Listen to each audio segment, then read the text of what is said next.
jing hon ave lo kang hon iridame tanan nang pen sine kai ne jithe ne kar jong nang pen sine kai ke je matha ne do nang ra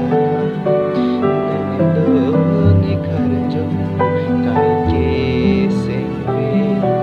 jibitu ne bhan rupa joine kam ke suriri pujbonta nang sing ve nang teneri jong si nang ni phan pet say nang ke hang te thiri thi pen le do tu kan dam tong li buan sing ve ka ching sa je than ni run bo je alam do an bonta lipini